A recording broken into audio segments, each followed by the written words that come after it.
Hello, good evening, guys. Welcome back to Adinkra Football Analyst.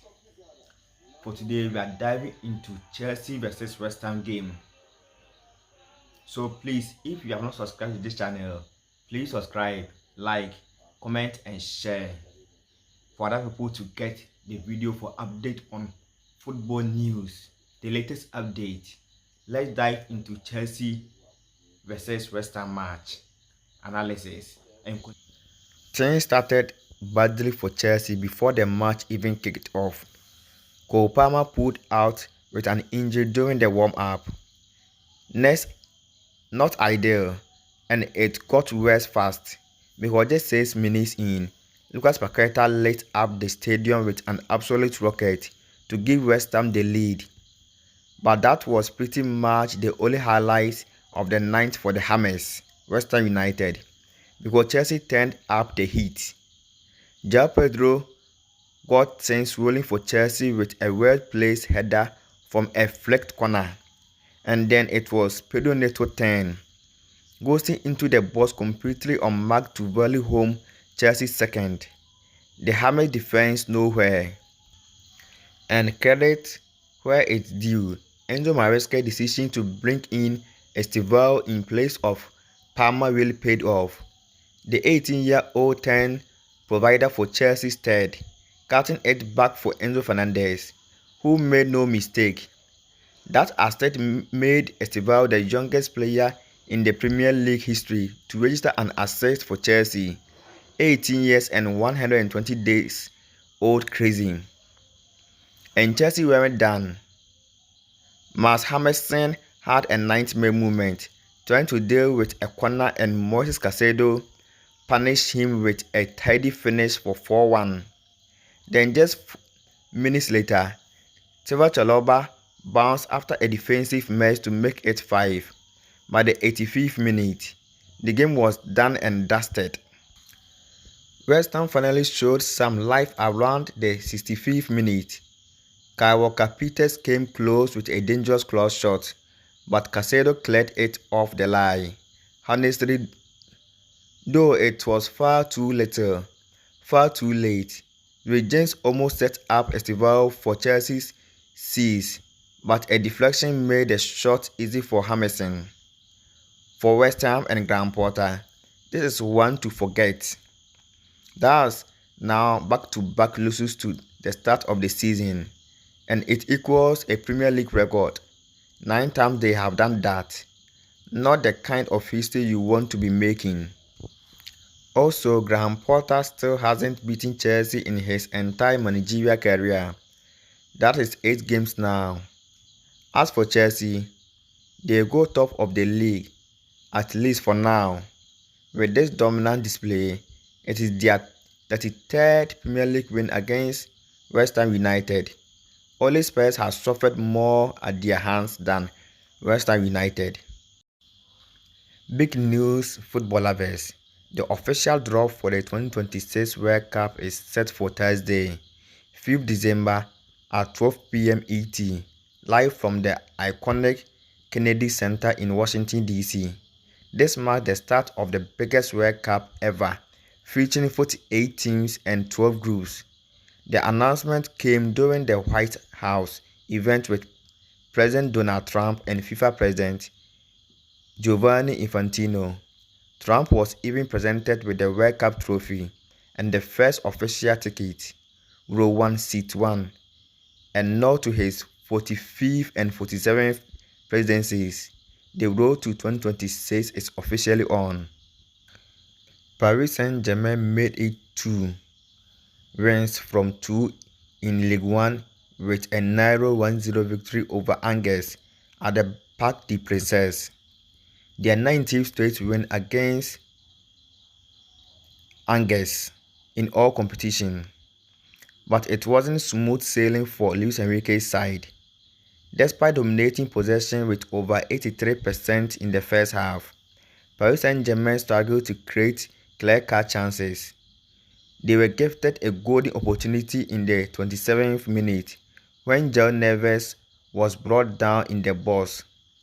Up stepped Ousmane Dembele, but the Ballon d'Or contender blazed it over the bar, a huge miss.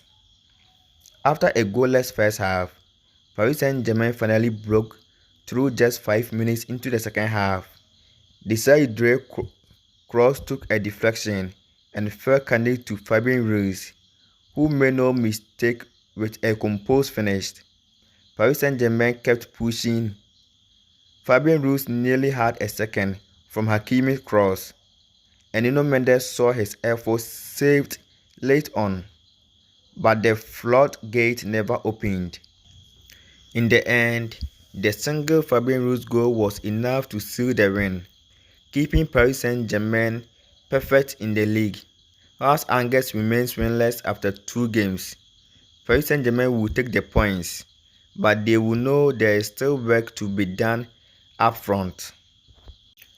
Manchester United are in active talks to sign Royal Antwerp goalkeeper Seny Lammers in a deal worth around €17.3 million. The 23-year-old was signed just 2 years age from Club Brugge, and if this deal goes through, it will be the most pure profit for Antwerp. Now let's be clear, this isn't about bringing in a new number one. Sources say the move is part of United's long-term strategy. Manager Ruben Amorim has already said he's happy with his current goalkeeper options, but there is anger. United are planning ahead, especially knowing that Andre Onana could miss several weeks in December and January if he is caught up by Cameroon for the African Cup of Nations. As of now, no offers have come in for either Onana or Bayedel. This move looks more like forward thinking rather than a shake-up. What do you think, United fans? Is Lammers a smart signing for the future, or should the club focus elsewhere? Drop your thoughts below and don't forget to like and subscribe for more updates on Manchester United. Bayern Munich exploded out of the gate on Bundesliga opening night with 6-0 demolition of RB Leipzig. And yes, Harry Kane scored hat-trick. Leipzig held out for the first 25 minutes, but once Michael Olise broke through with a clinical finish in the 27th, the floodgate opened. Just 5 minutes later, Luis Diaz matched one in off the bar on his Bundesliga debut, and Olise added his second before halftime with a slick left-footed finish. Leipzig tried to respond early in the second half. Antonio Nusa came close, but Bayern's quality was too much. Harry Kane struck 3 times in just 30 minutes, starting with a calm finish after a blistering counter. His second and third goals came from most identical angles, finishing low under Kulasi, and that's now 8th Bundesliga hat-trick for the England captain, Harry Kane. Visit companies Bayern are up and running with a statement win, while Ole Werner's Leipzig debut ends in disaster. From Super Cup winners to Bundesliga bullies, Bayern look ruthless this season. Let me know your thoughts on Harry Kane's hat-trick and Bayern's title chances in the comments below. There is serious uncertainty surrounding Nuno Espirito Santos' future at Nottingham Forest. Despite leading the club to European qualification last season, reports suggest a breakdown in his relationship with the owner, Evangelos Marinakis, and Nuno himself has admitted that things are not so well this season between them. He told reporters, "Where there is smoke, there is fire," hinting the rumors may hold weight. Players are said to be aware of the situation, and is already affecting morale. Nuno Espirito Santos also expressed frustrations with Forest transfer dealings, saying he is not being fully involved and that doubts over new signings are creating instability. Despite signing a new 3-year contract in June, Nuno's position now looks shaky. Remember, Marinakis confronted him publicly back in May, and though the club denied any fallout, tension seems to have been building for months. Thank you for following the story. Please subscribe, like, and comment, and share your thoughts on today's news. Thank you. See you next time.